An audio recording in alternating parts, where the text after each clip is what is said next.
Hi, today we're going to talk about what intermittent fasting is and how it can help you lose weight and really supplement your keto diet if you're dieting with keto.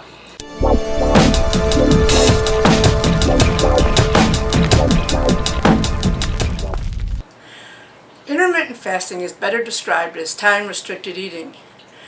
It's just changing how often you eat and when you eat by a couple of hours. It isn't really that big of a deal, but it has huge benefits. It helps your body adjust and regulate the hormones that really make a difference in weight loss. It regulates blood sugar, but it also controls insulin.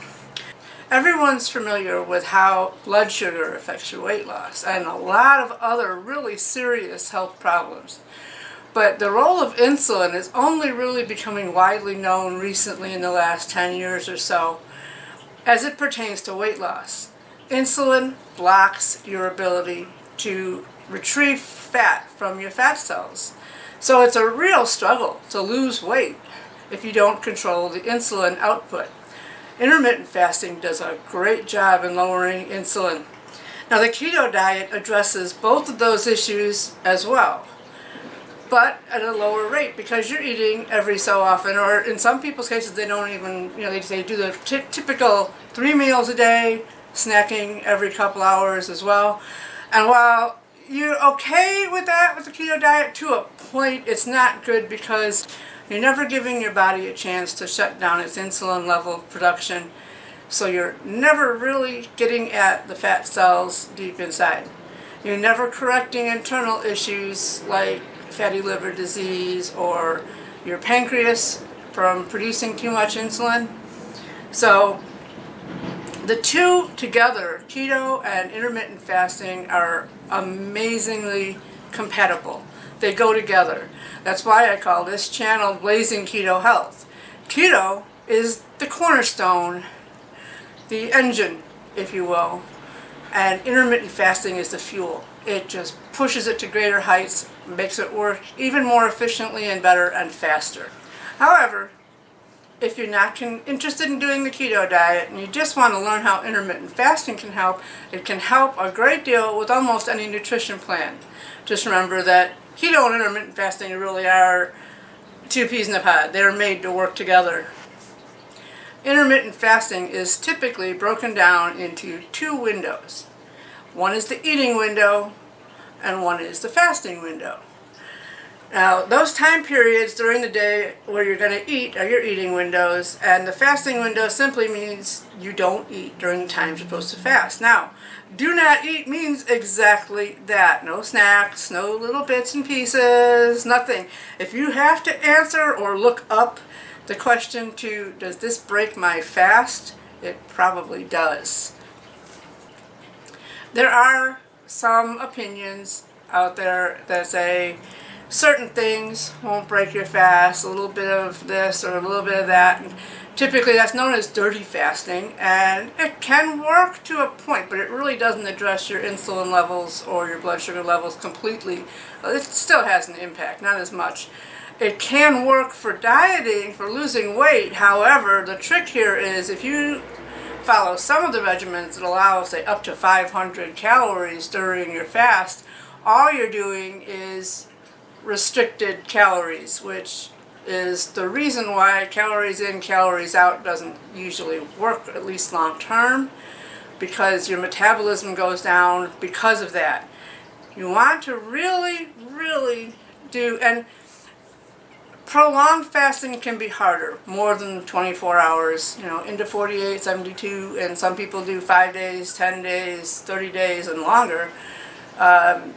But when you're just doing a intermittent fasting, which is under 23 hours, you really don't have much of an excuse. It's not that hard. It's hard. It's not that hard. And to get the real benefits out of it, you really want to stay clean.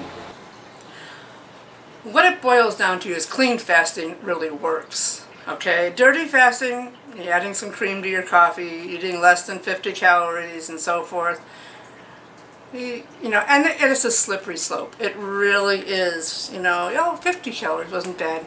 The next day, well, I can do this and maybe an extra cup of coffee with cream or whatever. Now, yes, what can you drink when you're fasting? Okay, what we do typically when you talk about intermittent fasting, you're typically talking about water fasting. Dry fasting is completely different, very often done for religious or social purposes, not necessary for what we're trying to do, which is regulate hormones or lose weight. So water fasting, you can drink all the water you want. You can also drink black coffee. Yes, black. No cream. No sugar. Okay. I know, and it took me a while. It really did. All my life, and 58 years, well, 57 at the time, all my life, I would never have dreamed I could have drank black coffee. It was so bitter, so I didn't like it. Cream and sugar all the time. I used to joke that I was going to have a little coffee with my cream. But it took about 2 weeks of daily having a cup of black coffee, no cream and sugar. Because if you keep doing the cream and sugar, it's really hard to break out of it. So daily have a cup of black coffee, and at first you're not going to like it. There are some tips and tricks out there on the internet that you can find, like adding a little salt to it, which I didn't find to do anything for me, but some people do. One thing that did help a lot in the first couple days, put the black coffee, just coffee, in the blender and blend it on high for a minute. It's really funny. It turns creamy white looking, and it's not just a visual trick though. It actually is smoother. It takes some of the bitterness out. I've also found that although I can drink it hot black now, I prefer it cold. I prefer it cool or cold.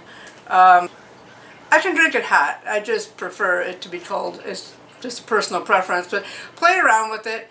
After about 2 weeks though, I promise it won't taste as bad, and you're going to start to like it.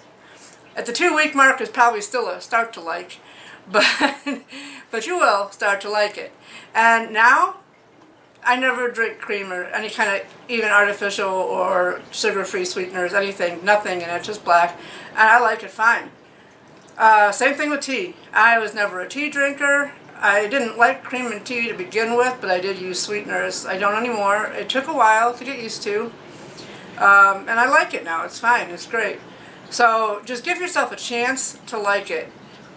It's easy to say that first sip, like, oh, no, forget this, no way, I need my coffee. We all do. And that's a good incentive for keeping at it. You really do want that first cup of coffee at least in the morning, right? You got to get the blood moving, got to get going. So it's a good incentive to do that. 1 cup just by itself, just try it, no nothing in it, and I promise you'll get used to it. But that's basically it. Water, black coffee, black tea. And the black tea and the black coffee really, or green tea is fine too. Green tea, black tea or coffee, and they really do help your hunger. If you do feel like you're just getting a little hungry and you need something, try that. Another issue real quick to address before I get into the schedules of it and all. Another issue people have when they first start fasting especially is they feel a little achy and headachy. Headaches are a real common thing, so don't think you're unusual. But what that is a mineral imbalance. You're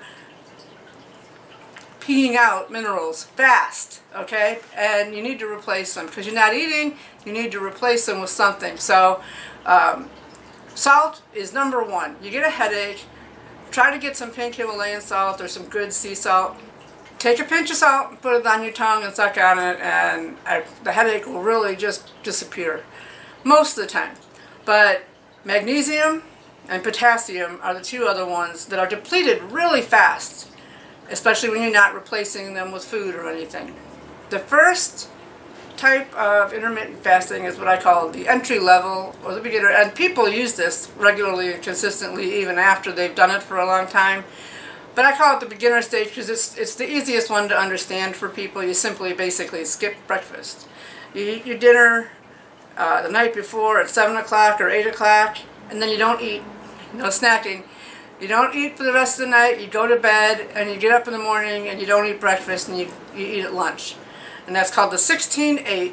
It's typically 16 hours between the time you stop eating and the time you start. Yes, sleeping counts. I know people that do extended fasting, I'll sleep all the time just to get through it. Sleeping counts. Your body's still doing what it needs to do, so it does count. Now the reason this one is so easy is that almost everybody has skipped a meal here and there from time to time. You know, you're busy, you do something. Skipping breakfast is common for a lot of people. And you don't really need that first breakfast of the day. I know breakfast is the most important meal of the day. That's not really true. It's not necessary. And basically the whole concept of breakfast, if you think about it, break fast, breakfast, it's the time you break your fast, no matter what time it is. So 16:8, dinner, stop, and don't make dinner at 11 o'clock at night. Dinner at 6, 7 o'clock at night, the latest, stop, eat at 11, 12, 1, whatever the 16-hour mark is, and that you've done a 16-hour fast. And it's down and dirty, quick and simple. It's really not that bad. Get used to that. I always try to recommend that people get used to that first. If they've never done this before, do that first. And do it for a few days. Okay, at least. And like I said, some people do that continuously. That's their favorite regimen of intermittent fasting is the 16-8. It works well for them and they're happy and they can do it easily without stress. Great. That's wonderful. But the next step up would be 18-6, which means an 18-hour fast, a 6-hour eating window, and it's just still basically the same thing. You're just going to push your lunch 2 hours further. Now, also, one great thing about intermittent fasting is it is very adjustable, very flexible, depending on your schedule. You say, oh, I can't eat dinner at 12, my lunch break is until 2. Or I have errands to run tomorrow and I'm right in the middle of that fast, so I can't stop there. Just adjust it. You know, eat a little bit earlier the night before and a little bit earlier the next day, or a little bit later the night before and a little bit later the next day. Just get that 16 hours in, but you can fluctuate where that falls. However it meets your schedule. And that's true of any of the fasts, 16 hours, 18 hours, and then the next step up is 20 and 22 hours. And those are kind of what I call intermediate levels, okay? The beginners and I'm not saying anything wrong with people who do it regularly, constantly, 16 or 18 hours. That's great. But for this purpose right here, we're calling that the beginner or the entry level for people who aren't used to fasting.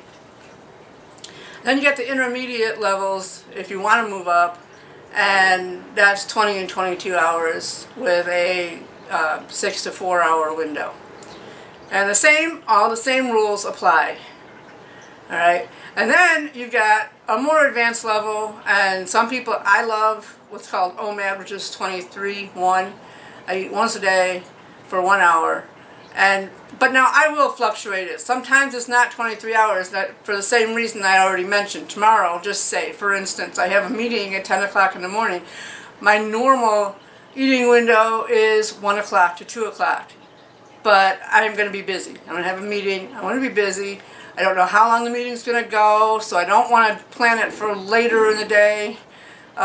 So I may eat at 11, or I may eat at 10, or whatever time, but still that one time during that day, and then the next day. So that's 20, and then 23-2 is basically the same thing. It's basically OMAD. You're just giving yourself a little more time to eat. Because one of the most important things to understand about fasting is it's not about calorie restriction. Time and time again, people come on the forums that I'm on and they post this picture of their one meal a day, and it's the size of a small meal that they would eat if they were doing any other type of calorie restriction diet. So a small meal, and I'm like, that's not enough. That's not enough. First of all, you cannot maintain that for any length of time. But even if you could, that's bad for your body. Your body needs the nutrients that it needs at least at a base level. No less than 1,200, and you should be, use your food calculator, okay, and determine what your BMR is. Go online and find the BMR calculator. They are so easy to find, and they're free. Easy to use. You just plug in your age, sex, weight, activity levels, and it'll tell you roughly. I mean, they're not pinpointed, they're not 100% accurate, but they're close.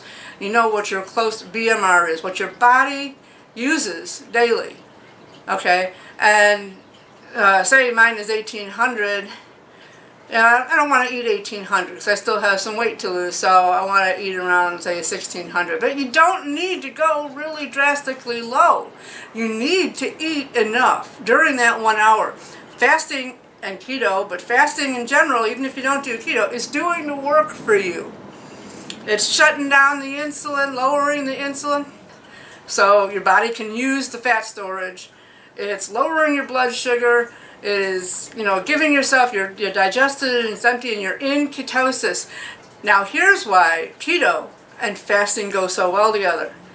Yes, you can do intermittent fasting with any type of eating protocol that you use to lose weight, any type. But if you're not doing keto, you're going to eat whatever it is, if it, and you're going to have a piece of bread or, some rice or some potatoes or, stuff that's not keto. You're going to eat your regular planned diet, and then you're going to start fasting. Okay, and it will work. But when you do that, it takes your body from the time you stop eating 12 to 16 hours to get into ketosis. So if you only fast for 16 hours, you may have just entered ketosis or only been in it for 2 hours or so. If you're doing 18-hour fast, you've only been in it a few. So you're only getting a couple hours of real fasting benefits where you're in ketosis, you're burning fat, and your body's able to use that fat because the insulin levels are down, the sugar's down, all that stuff. So you're butting heads a little bit, but you can do it. Not saying anything is wrong with that. Just know that that's the process. Now, if you're on the keto diet, and after, not the first few weeks, because it takes a while to get fat adapted and to get into ketosis, but once you are in strong ketosis on the keto diet, even when you eat, as long as you maintain a clean keto eating pattern, is when you eat, you lower your ketosis level a little bit. That's normal. Your ketones come down some, but not completely out. You don't go completely out of ketosis. So when you start fasting, that 12 to 16 hour period that it would take if you hadn't is not an issue. You're already in ketosis. So now fasting can work from boom, get-go, all the way to when you end. Now your ketosis, your ketone levels will go up. You'll get into a stronger level of ketosis. That's great. But you don't have that struggle. Your body isn't struggling to switch over. It's done. It's already there. That's why the two work so well together. So that's the basis of what intermittent fasting is and how it increases your weight loss progress and goals. Have a great day. For more information on the keto diet and how it can help you, check out these videos up here in the corner, and I'll see you next time.